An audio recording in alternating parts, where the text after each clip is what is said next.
I spent hours making this one piece of antimatter, and I only get one shot at using it.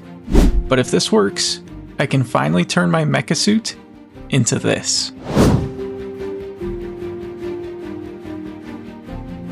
Today we're building the SPS Chamber, and I did all the AFK sort of things, so we should be good to just get right into it. Let me show you what we got going on here. So I had this maxed out, the reactor, and producing, plutonium, polonium. I shut this one off, and then I started to siphon the polonium into these barrels. You can see this one's got the most in it, which isn't that much. I figured we might as well start collecting it because the SPS chamber needs polonium in order for it to work. In our inventory, we have 369 polonium pellets, which should be more than sufficient for everything we need to build. And for plutonium, we have 265. So we should have more than enough plus some extra. To build this, we need SPS casing, SPS ports, and then some other things. But these are the most expensive ones. Now, I believe we need about 74 of these. I don't want to craft too many. 74. So there's a stack, 65. So 65, 6, 7, 8, 9. That's 70, 1, 2, 3, 73. Ooh, maybe it was 72 that we needed and not 74. Okay, I just Googled it and it says two different things, either 60 or 72. As far as the glass goes, I believe we can either use reactor glass or structural glass. And we already have a ton of structural glass, so let's hope we can use that. So we're gonna come up here and we're gonna build it kind of in this open area here. But for now, let's just grab ourselves a chest and we'll just put that right there, I guess. And we'll stick these things in there for now. Okay, I forgot that we needed these ports, which takes the casing. So we actually needed a little bit more. I think we need 3 ports. So we have the casing, the ports, the glass. We also need something called a supercharged coil, which is going to be one of these guys. And looks like we have everything. Okay, nice. Supposedly, that's everything we're going to need. I'm mildly worried about the reactor casing. I really hope that's enough, but we will find out. Okay, so to start things off here, I'm just going to grab some dirt to give us kind of a place to start from, and we'll bring it up a little bit. So that should be good. We are going to want to grab our glass. I believe we're going to start like this, doing like a 3x3 situation. And then we just add some more on the edges here, like that. That should be what we're looking for. Okay, next we need our actual casing, which I believe just goes on the edges like this. Okay, and then we build this up again, and it's got to be the same. So 1, 2, 3, 4, 5. 1, 2, 3, 4, and 5. Okay, so just like that, we've got the 4, walls of the chamber built up. Next, we bring the sides in like that.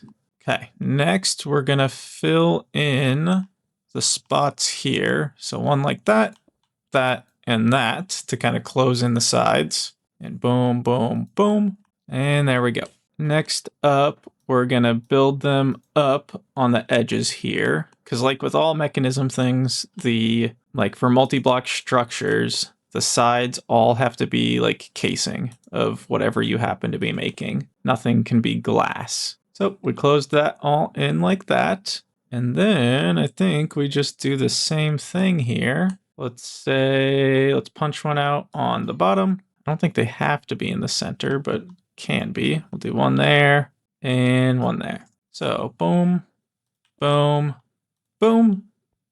Okay, now I think we put our laser in here. I don't think you need a laser on every single surface for it to work. You just need one. And I think that was kind of pricey, so don't really want to build more than we have to, as long as it works. And then just in the corners, we close it in, and Boom, there it goes. The SPS chamber, and we had one casing left over, so that was perfect.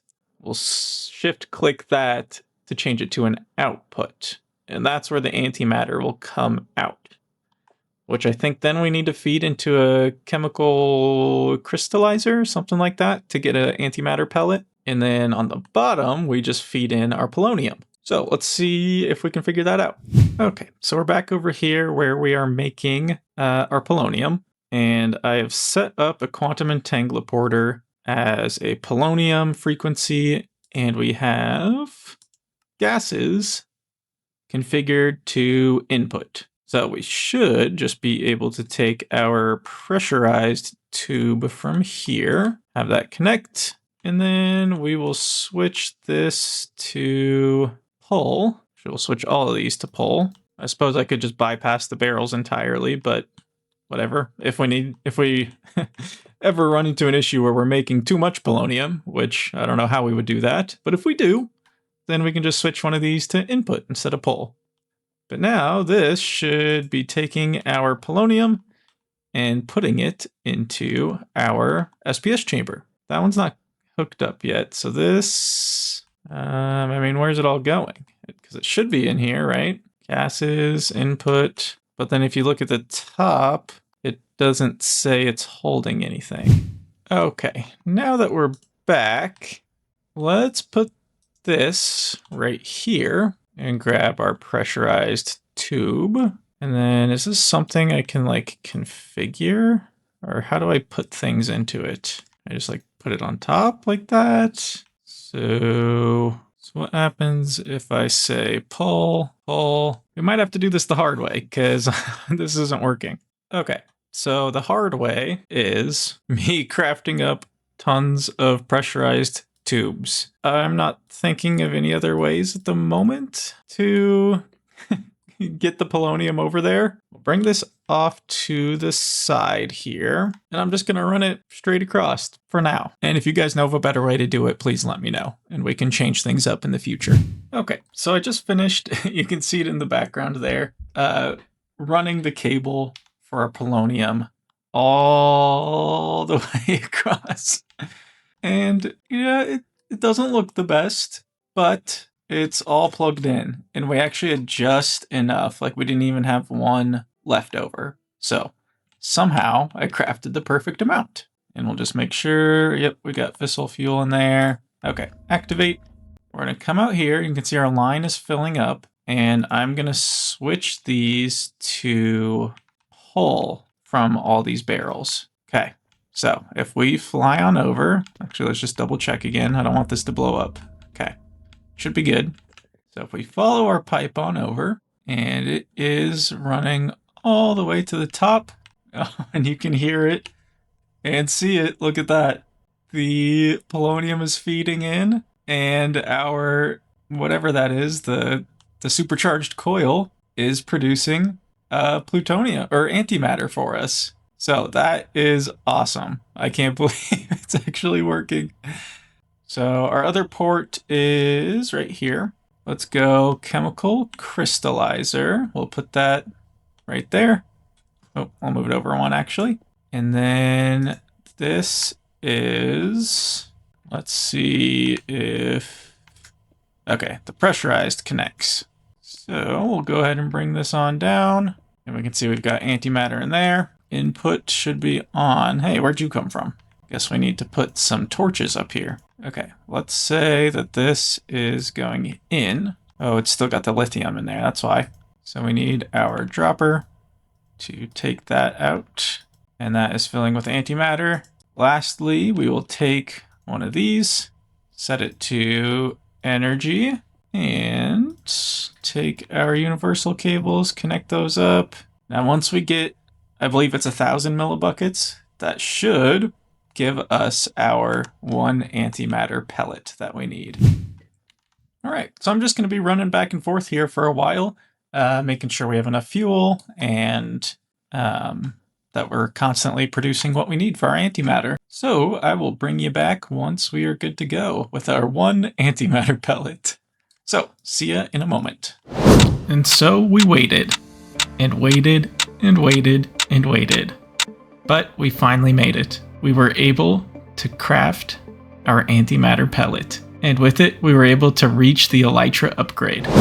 I can't believe we did it. All these hours, all these machines, just leading up to this. Oh, it's so cool. Wow. This is going to make traveling just so much easier and way more like fun. And every time we need a boost, we just use our boot, like our jetpack that we already have. Oh my gosh, what a way to end it. This was definitely worth it. Well, we achieved it. I thought it would take forever, and it definitely did, but we made it. And that's all we're gonna do for today. So once again, thank you so much for watching. I really, really appreciate it. And wow, it's so cool that the Elytra is just like built into our armor now. So cool. I'm gonna start working on a little bit of a bigger project. So you can look forward to that in the coming weeks. But I'll stay posting with Valhelsia here. They'll just be slightly lighter episodes, not huge grinds. But we're gonna have fun still. But thank you so much, and don't forget to like the video and subscribe. I'll leave you with just some flying nighttime shots. Enjoy!